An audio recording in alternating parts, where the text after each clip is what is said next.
Assalamualaikum warahmatullahi wabarakatuh.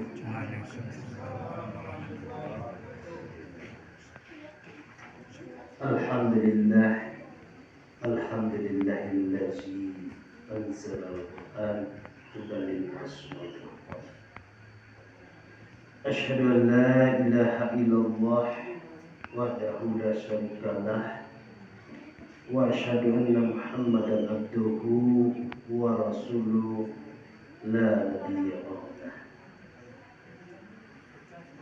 Puji dan syukur tidak bosan-bosannya kita ucapkan kepada Allah Subhanahu wa taala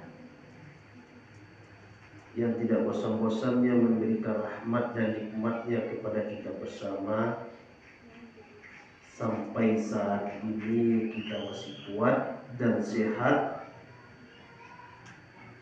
dalam menjalankan ibadah Ramadan pada tahun ini. Dan kita memohon kepada Allah, mudah-mudahan tetap dikuatkannya diri kita, diberikannya kesehatan kepada kita sampai akhir Ramadan nanti edanya. Amin. Amin ya rabbal alamin.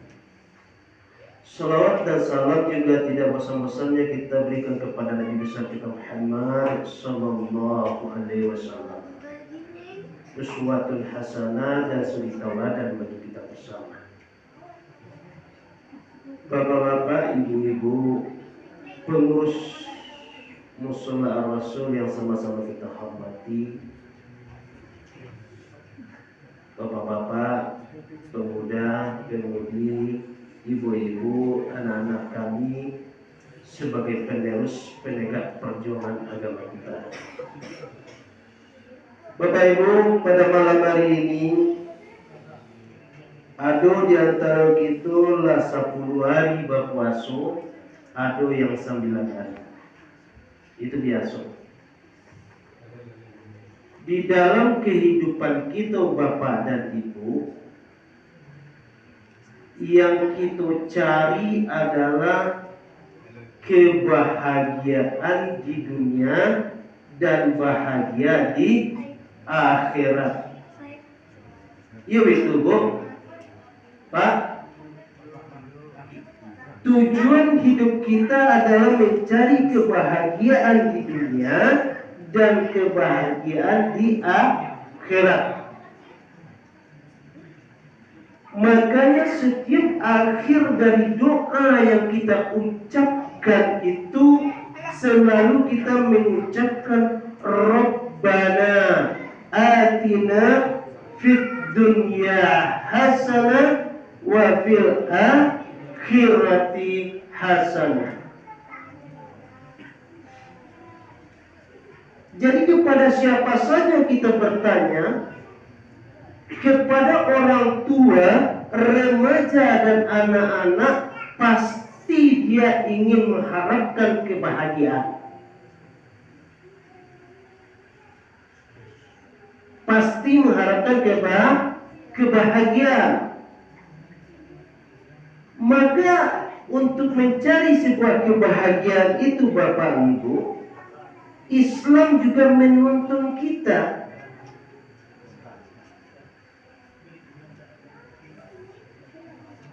setinggi apapun pangkat seseorang, seberapa besar rumah seseorang, seberapa banyak harta seseorang, belum tentu itu membawa kebahagiaan. Benar apa tidak?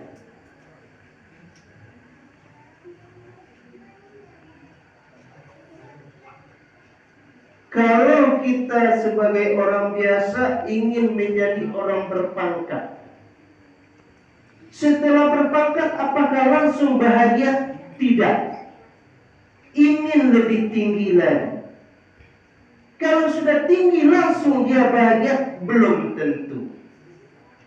Maka kebahagiaan itu tidak bisa kita ukur dengan harta, jabatan, pangkat, dan status sosial lainnya.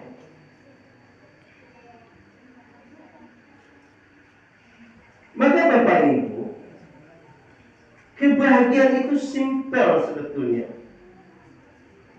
Ya. Di dalam Islam, kunci utama dalam kebahagiaan itu adalah qalbun salim, hati yang suci, hati yang tenang. Walaupun kita tidak berpangkat, tapi kalau hati kita sudah tenang, itu bahagia.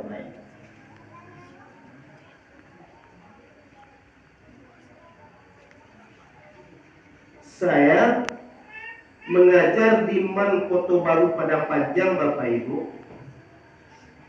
atau sekarang Man 2 Padang Panjang, dari tahun 2004 sampai 2006 sekarang.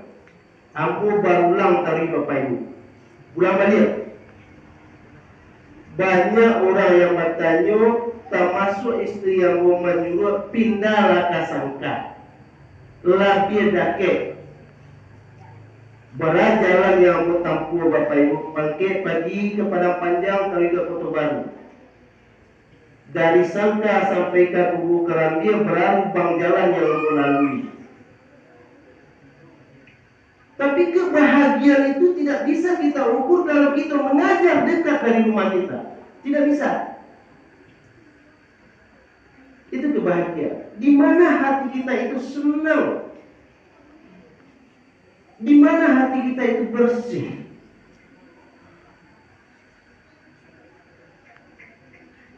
Kita lihat dalam sejarah Qarun, betapa banyaknya hartanya dari tidak ada sehingga banyak. Apakah dia merasa bahagia? Tidak, malah disusahkan oleh hartanya sendiri. Jadi kebahagiaan utama di dalam Islam itu adalah qalbun salim, hati yang tenang. Bagaimana hati yang tenang itu? Hati yang tenang itu mewujudkan rasa takwa yang kuat, konsisten dalam melakukan amal soleh.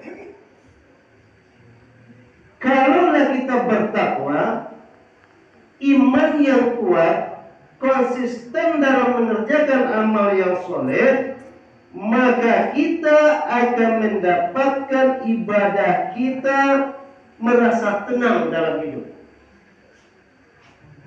Dan kita akan berusaha mencari rezeki yang halal, bersyukur atas nikmat yang diberikan oleh Allah, besar atau kecilnya, sabar kita terhadap ujian yang diberikan oleh Allah, dan menerima ketetapan yang diberikan oleh Allah kepada kita. Itu baru namanya bahagia.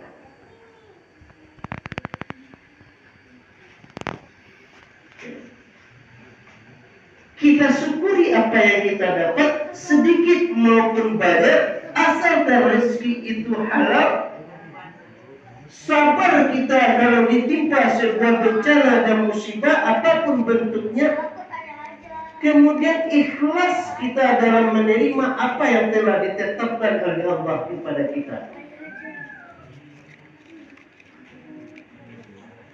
Ini suatu kebahagiaan yang kita dapatkan, Bapak Ibu. Kemudian untuk meraih sebuah kebahagiaan dunia dan akhirat itu ada beberapa hal yang perlu kita perhatikan.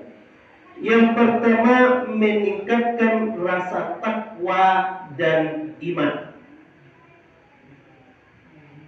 Meningkatkan rasa takwa dan iman.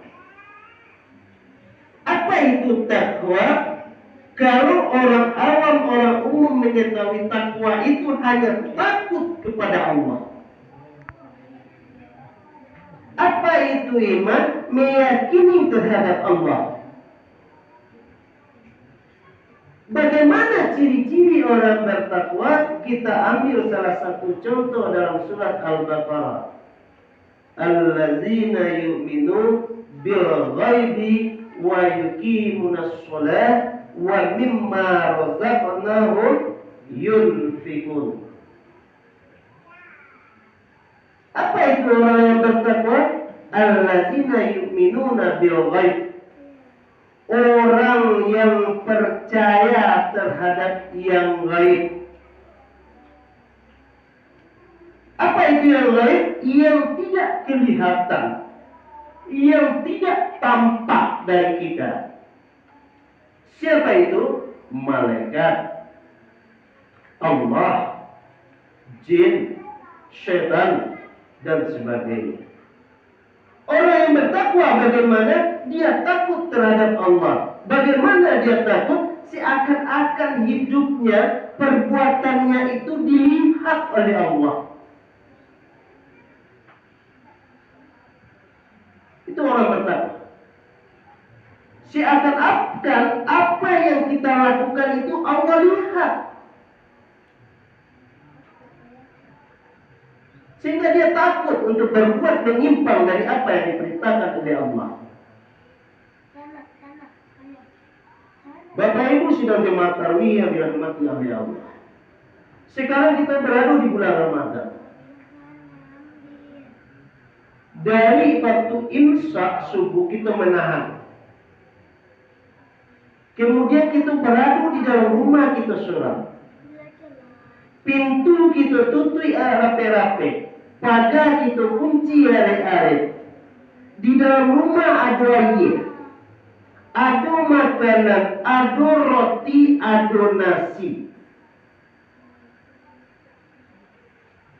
Kenapa kita tidak mau memakan itu padahal kita dalam keadaan lapar dan haus? Apa yang membuat kita tidak mau? Rasa takut kepada Allah. Allah lihat. Orang tidak ada melihat kita di sekeliling. Air milik kita, roti milik kita. Makanan dan minuman semua di atas rumah milik kita. Orang tidak ada di sekeliling kita. Rumah ditutup rapat, tapi kita takut untuk mengambil dan memakannya. Itulah rasa takwa itu dalam kehidupan. Itu hanya ketika kita berpuasa. Bagaimana dalam kegiatan kita sehari-hari berani nggak tanamkan rasa takwa itu dalam kehidupan kita?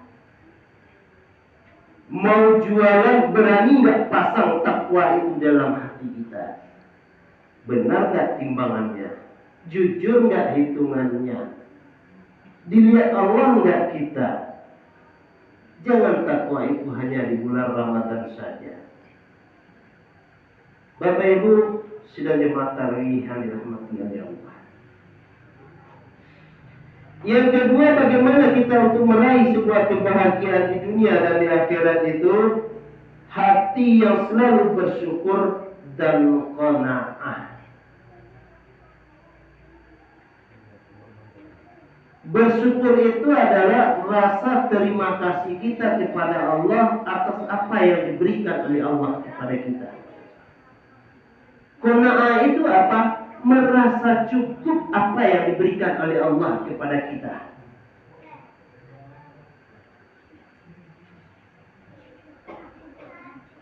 Dapat nikmat dan rahmat kita hari ini segini, alhamdulillah. Bagaimana kita menanamkan rasa qanaah? Syukur, ini yang kita dapatkan. Mudah-mudahan ini berkah bagi kita. Itu qanaah. Jangan kita memandang kepada orang yang lebih dari kita. Merasa cukup atas apa yang kita dapatkan. Itu qanaah.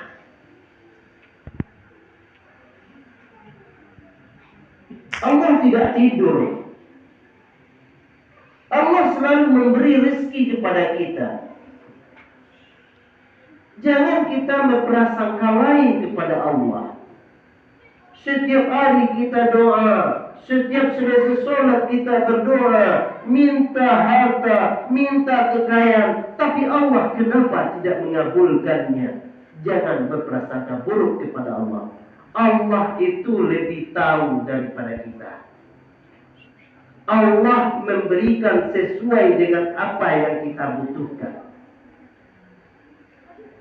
Tetapi kita meminta apa yang kita inginkan. Nafsu yang kita utamakan. Jadi Allah akan selalu memberi apa yang kita butuhkan. Bukan Allah tidak mengabulkan doa kita, belum waktunya ini dikabulkan oleh Allah. Mungkin pada waktu lain Allah akan mengabulkan. Jadi berprasangka baik sajalah kita kepada Allah, supaya hati kita ini merasa tenang, tentram. Jangan melihat kepada yang lebih. Karena kata anak-anak muda, bahagia itu kan simpel.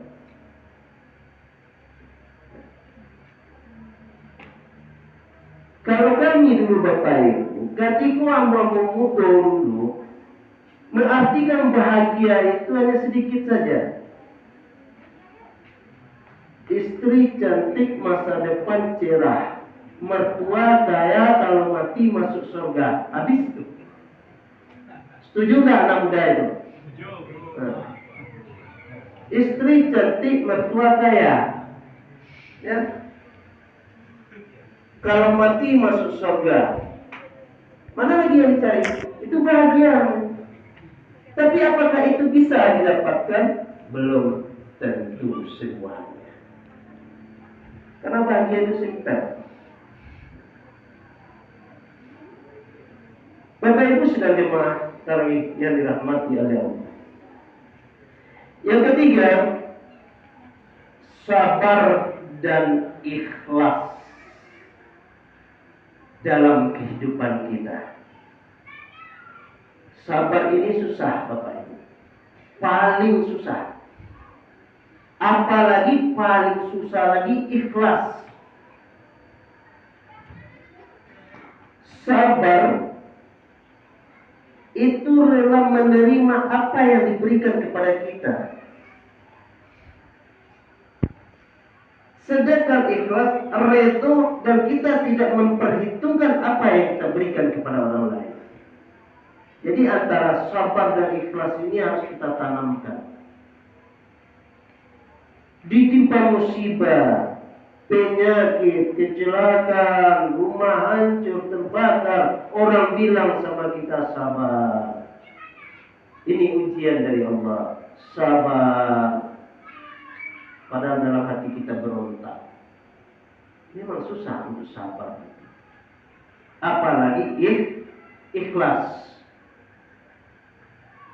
Ikhlas itu paling susah Bapak Ibu. Contoh, Bapak Ibu pengurus memberi saya air. Ikhlas saya minum, ikhlas. Saya minum habis air. 3 hari berikut, Bapak pengurus datang ke rumah saya minta air 1 gelas dalam keadaan haus. Tidak saya kasih. Teringat nggak ketika Bapak memberi saya air? Teringat, maka ikhlas Bapak hilang pada waktu itu. Maka ikhlas itu, maaf Bapak Ibu, kalau dalam artian saya dengan anak-anak, seperti dengan buang air. Apa yang kita buang tidak pernah kita pikirkan lagi, betul nggak? Pernahlah Bapak Ibu memikirkan apa yang telah Bapak Ibu buang? Tidak, itulah ikhlas. Maka apa yang telah kita berikan jangan pernah diungkit dan jangan pernah dibayangkan. Itu ikhlas namanya. Memang susah, tetapi secara perlahan mari kita coba menanamkan rasa ikhlas dan sabar dalam kehidupan kita, sehingga apapun yang terjadi, inna lillah wa inna ilaihi rajiun, semua itu pasti datang dari Allah dan kemudian akan kembali kepada Allah. Semuanya pasti sudah diatur oleh Allah. Kita hanya menjalankan dalam kehidupan kita. Suka atau tidak suka, semua berada pada ketetapan Allah.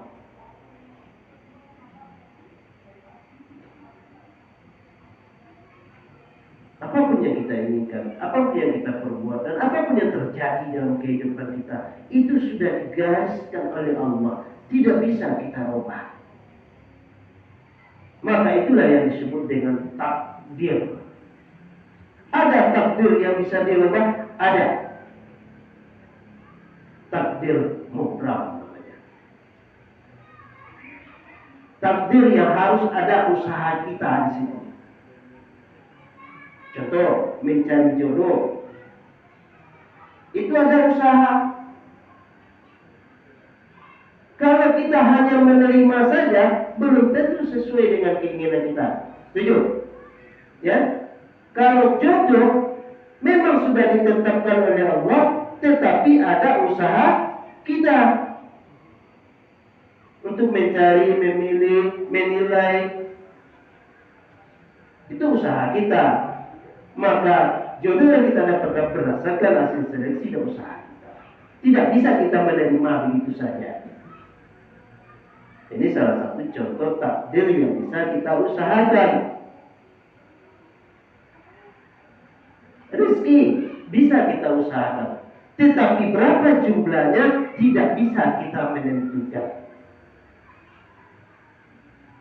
Bulan sekarang gaji kita 3 juta, bulan berikutnya belum tentu 3 juta.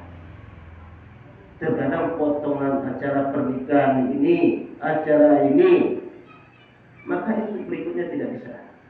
Tapi kita hanya berusaha, tapi hasil hanya Allah yang menentukan. Yang penting kita harus sabar dalam kehidupan dan ikhlas terhadap apa yang telah ditetapkan oleh Allah. Kaum muslimin saudara jemaah tarawih yang dirahmati oleh Allah.